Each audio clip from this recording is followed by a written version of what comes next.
First Contact and Cultural Shock.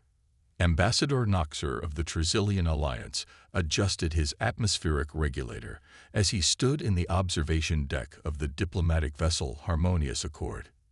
His 6 heart chambers fluttered with anticipation as he watched the small human shuttle approach. The view screen displayed vital statistics about the approaching craft, including radiation levels that made his skin ripple with instinctive fear. Shuttle requesting final docking clearance, announced the ship's AI in soothing tones. Grant clearance, Noxer replied, straightening his ceremonial collar. Adjust reception area to Earth standard conditions as discussed. The ship acknowledged, and Noxer felt his body grow heavier as the gravity shifted. His movements became labored, his breathing more difficult. The sensation was profoundly unpleasant, but he reminded himself that humans lived their entire lives under such crushing force. The very conditions that would qualify as torture for Trizillians were simply normal for these strange new beings. Final preparations, he told the assembled greeting party, all volunteers who had undergone special conditioning for human interaction. Remember, they show teeth as a greeting, not as a threat display. Their skeletal structure contains calcium deposits that make them significantly denser than they appear. And most importantly, they are accustomed to constant danger. What would terrify us is merely Tuesday for them. The airlock cycled from red to green with a soft hiss. As the door slid open, 3 humans entered the chamber. Noxer had studied images extensively, but nothing had prepared him for the reality. They moved with confident ease despite the gravity, their forward-facing predator eyes scanning the room with unsettling efficiency.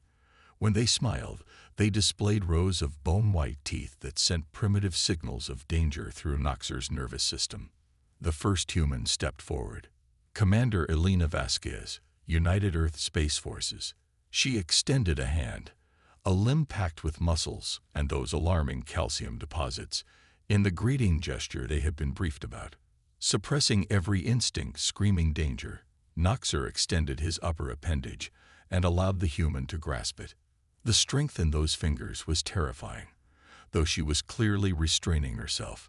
On behalf of the Trizillian Alliance and the Galactic Council, we welcome humanity to our community of spacefaring civilizations, Noxer said, proud that his voice remained steady.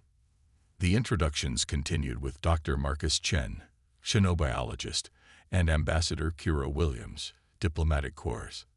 Their handshakes were equally firm, their smiles equally disconcerting. "Thank you for accommodating Earth normal gravity," Kira said. "We brought personal gravity compensators just in case, but it's nice not to need them. We have synthesized some Earth refreshments based on molecular patterns provided by your advanced team," Noxer said, guiding them to the prepared reception area. "I hope they are satisfactory." Marcus picked up something approximating an apple and bit into it with those alarming teeth. "Not bad. Reminds me of a pear crossed with a star fruit." Elena accepted a cup of what they called coffee, a stimulant that would send most Trizillians into cardiac arrest. As the initial diplomatic pleasantries concluded, Noxer found himself gradually relaxing. The humans were clearly making efforts to appear non-threatening, speaking of peaceful exchange and scientific cooperation. But then the conversation turned to Earth itself. "What's your homeworld like?" Kira asked politely. Noxer's aide, Vexel, answered. "Trizillia has stable weather patterns, minimal tectonic activity, and carefully managed ecological preserves. Our gravity is approximately 0.6 of Earth standard." "Sounds peaceful," Elena remarked. "Earth's a bit more dynamic. We understand your planet experiences extreme weather events." Noxer inquired cautiously.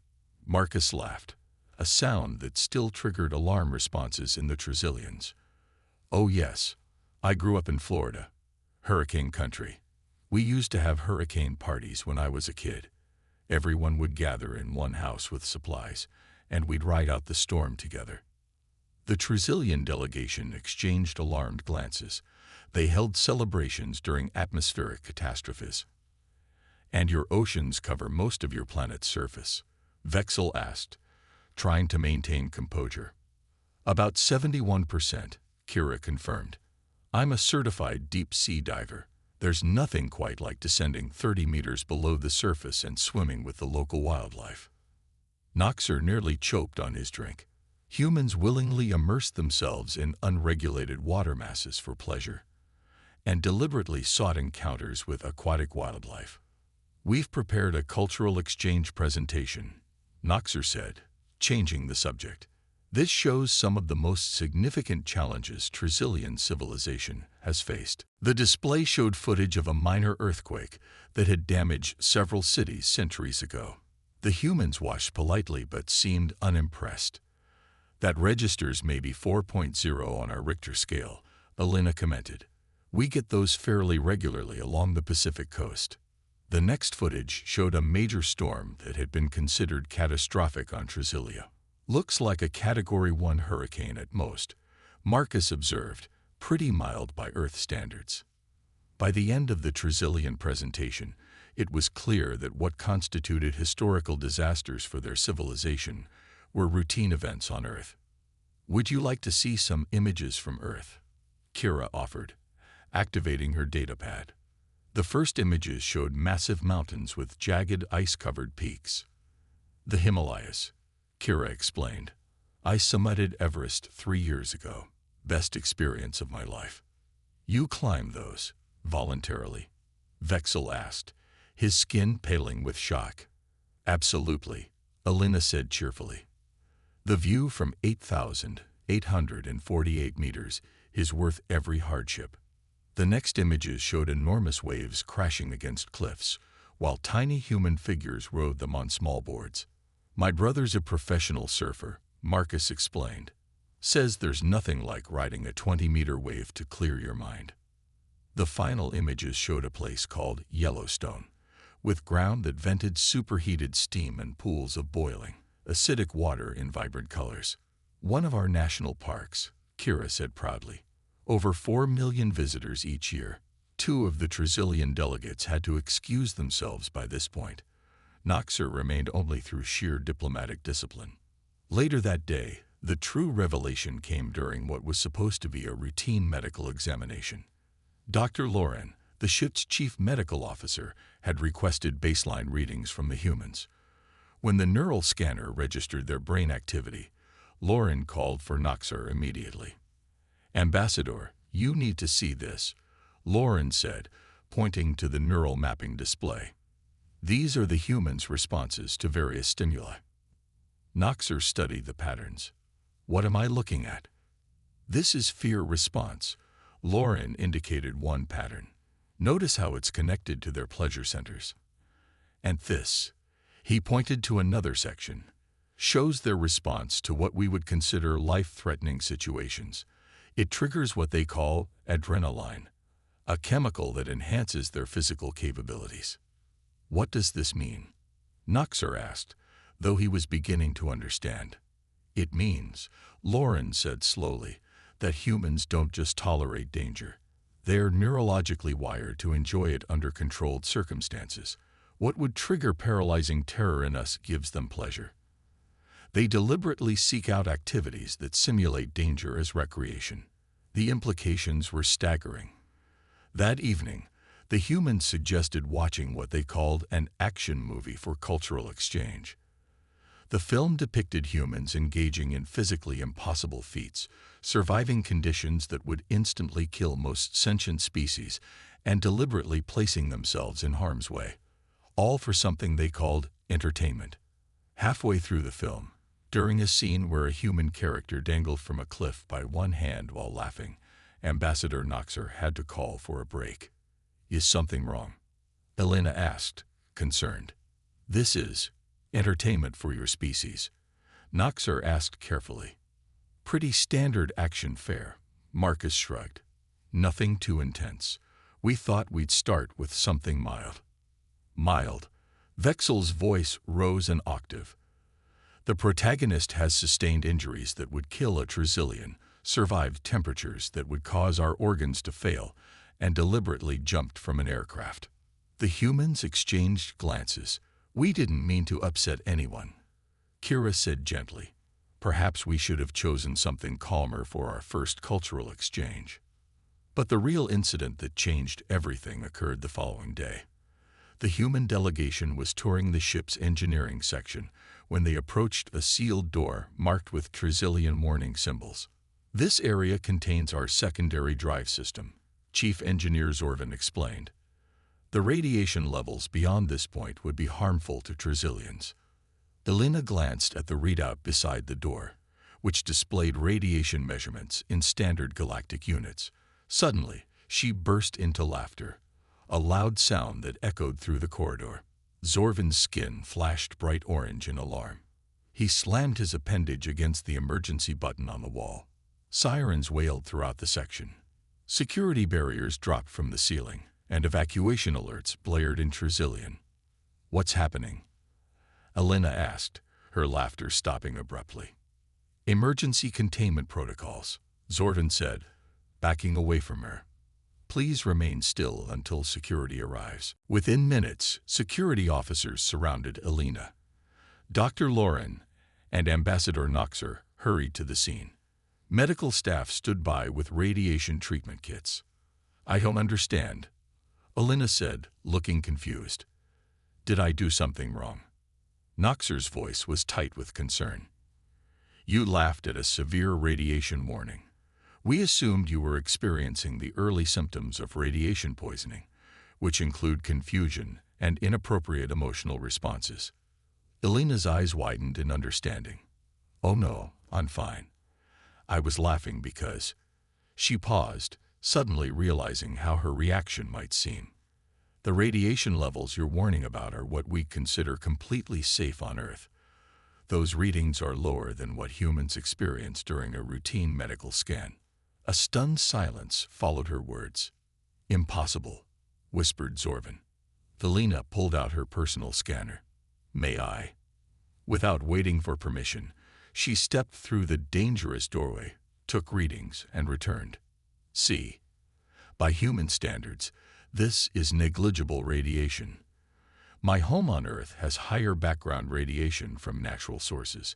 As the security team dispersed and the emergency protocols were canceled, Noxer found himself reconsidering everything he thought he knew about the universe.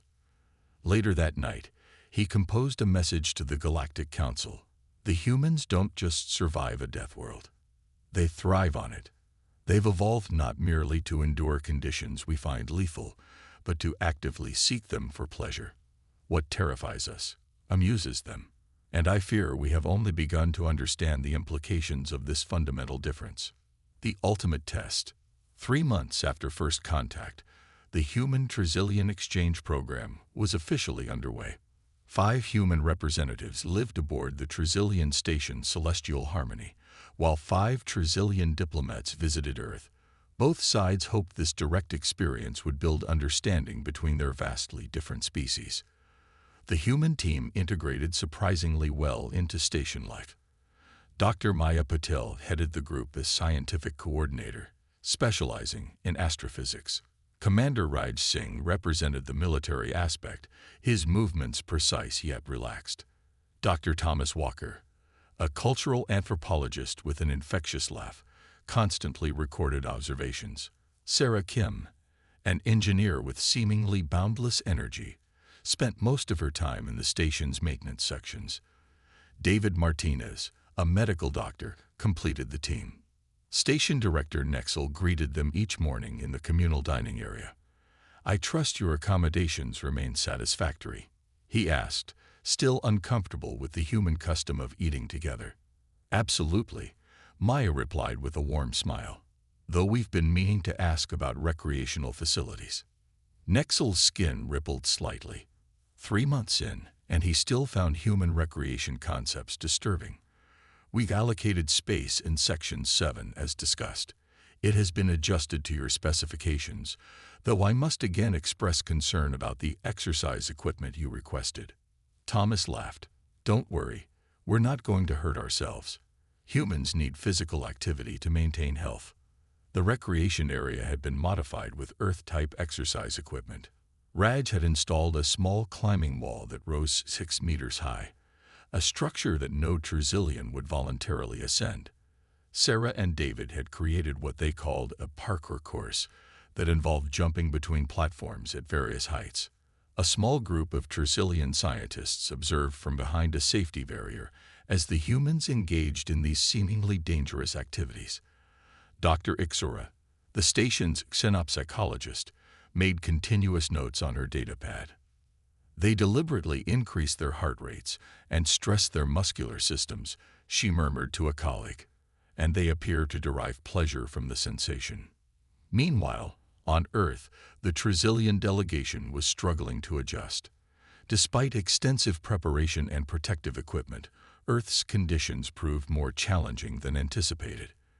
Ambassador Vexel sent increasingly alarmed reports to the Alliance Council. The humans living in the region called Switzerland regularly ascend ice-covered mountains for recreation.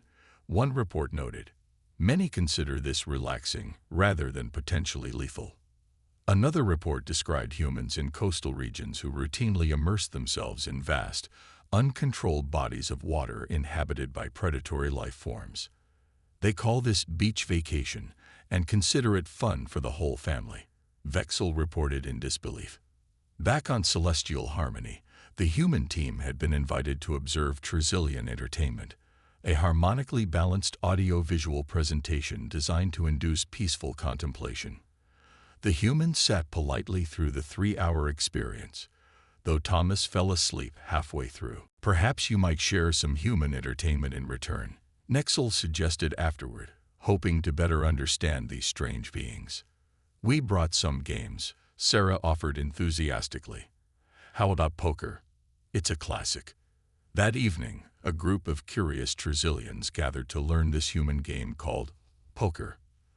The concept of deliberately concealing information while attempting to deceive others about the true value of one's cards was profoundly uncomfortable for the naturally transparent Trizilians.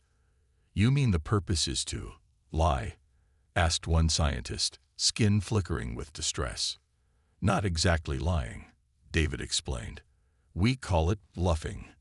It's a strategy." When Raj won the first round by convincing everyone he had valuable cards when he actually had nothing, the Trizilians were simultaneously horrified and fascinated. Deception as recreation. Dr. Ixora noted in her growing file titled Human Psychological Adaptations to Deathworld Conditions. Her research was beginning to form a theory.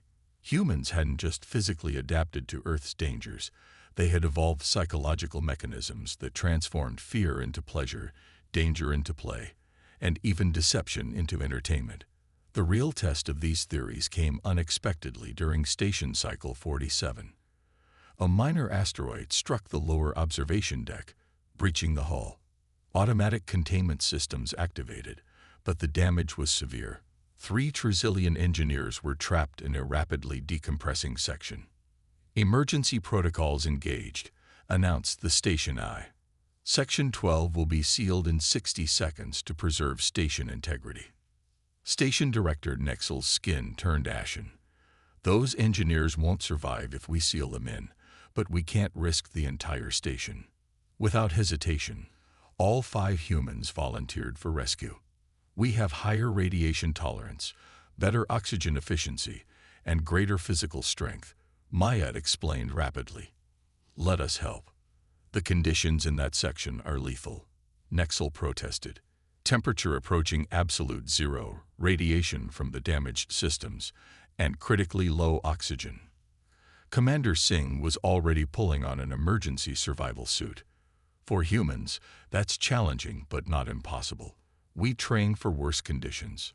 Before the Trizilians could properly object, the human team had organized themselves. Raj and Sarah would lead the rescue, while Maya operated the emergency systems remotely. Thomas and David prepared the medical bay for the injured Trizilians. What followed astonished the watching Trizilians. The humans moved through conditions that would kill a Trizilian in seconds. Their survival suits were minimal by Trizilian standards, barely more than insulated fabric with portable air supplies. Yet they navigated the damaged section with practiced efficiency. "Life signs detected," Sarah reported through her communicator. 3 Trizillions, unconscious but stable, beginning extraction. The station's monitoring systems showed impossible readings. The humans were functioning in temperatures that should have frozen their biological processes, radiation levels that should have caused immediate cellular damage, and oxygen levels too low to support consciousness. When they emerged 20 minutes later, carrying the 3 unconscious engineers, the humans were smiling, not grimacing in pain or showing signs of distress, but actually smiling. "Got him," Raj announced, his voice tight but triumphant. "They'll need medical attention for radiation exposure and hypothermia, but they'll live." In the medical bay afterward, as the Trizillion engineers received treatment, Dr. Ixora confronted the humans directly. "You're not even injured," she said, scanning them with medical instruments. "How is this possible? Those conditions should have been fatal." David, the human doctor, shrugged. "We're built tough. Earth throws worse at us regularly." "But you were smiling," Ixora insisted. "Your vital signs indicated elevated stress responses, but also pleasure markers." The humans exchanged glances. "Adrenaline," Maya explained. "When humans face dangerous situations, our bodies release chemicals that enhance performance. It can be exhilarating. You experienced pleasure while rescuing our people from lethal conditions," Ixora stated, trying to process this concept. "Not exactly pleasure," Raj corrected. "More like intense focus and satisfaction. Humans are problem solvers by nature. Overcoming challenges is rewarding for us." That night, after the excitement had died down, Station Director Nexel called an emergency meeting with Dr. Ixora and the senior staff. "Your research on humans has taken on new significance," he told Ixora. "Today they saved 3 lives by casually entering conditions we consider absolutely lethal." Ixora's skin rippled with excitement. "I believe I understand now. Humans don't just tolerate a death world. They evolve because of it. Their physical adaptations are impressive, but their psychological adaptations are revolutionary. They've developed neurological systems that reward them for facing danger, solving problems under stress, and pushing beyond survival into mastery." "What does this mean for the Alliance?" asked Security Chief Zovan. "It means," Nexel said slowly, "that we have encountered something unprecedented. A species that doesn't merely endure adversity but transforms it into advantage. What terrifies us challenges them. What would kill us makes them stronger." The following day, when the rescued engineers had recovered enough to speak, they requested a meeting with the humans who had saved them. "We don't understand," said Chief Engineer Lorax. "You risked your lives for people you barely know." "Why?" Thomas smiled gently. "It's what humans do. We help each other. We face danger together. It's how we survived Earth." "But you were laughing," another engineer said. "I was barely conscious, but I heard you laughing as you carried me through that freezing corridor." Sarah nodded. "Gallows humor. Humans often laugh in dangerous situations. It helps us cope with stress and fear." "You feel fear?" Lorax asked, surprised. "Of course we do," Maya said. "We just don't let it stop us." 6 months later, as the exchange program concluded, the Galactic Council convened a special session to discuss humanity's official classification. Ambassador Noxer presented the findings from both Harmonious Accord and Celestial Harmony. "Humans must be reclassified," he stated firmly. "Not merely as Deathworlders, but as a unique category. Adaptive crisis responders. Their psychological and physiological systems have evolved not just to survive hostile conditions, but to thrive within them. What other species consider disasters, humans consider challenges. What terrifies us sometimes makes them laugh." The council chamber filled with murmurs of concern. "Are they a threat?" asked the Zolvan representative. "Only if threatened," Noxer replied. "In the station crisis, they demonstrated something remarkable. They risked death to save strangers of another species. Their capacity for altruism matches their capacity for survival.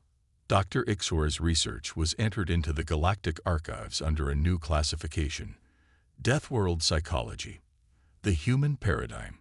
Her conclusion became famous throughout the Alliance. Humans have evolved beyond mere survival on their hostile world. They've developed a unique relationship with danger. They respect it, prepare for it, sometimes seek it, occasionally laugh at it, but never, ever surrender to it. What terrifies other species can, in the right circumstances, delight them. This is not madness. It is perhaps the most sophisticated evolutionary adaptation we have ever encountered. As human ships began to venture further into galactic space, they carried with them not just their strange biology and their startling tolerance for harsh conditions, but something the galaxy had never seen before, a species that had made peace with fear itself. And the rest of the galaxy watched with a mixture of terror and fascination, wondering what these Deathworlders would laugh at next.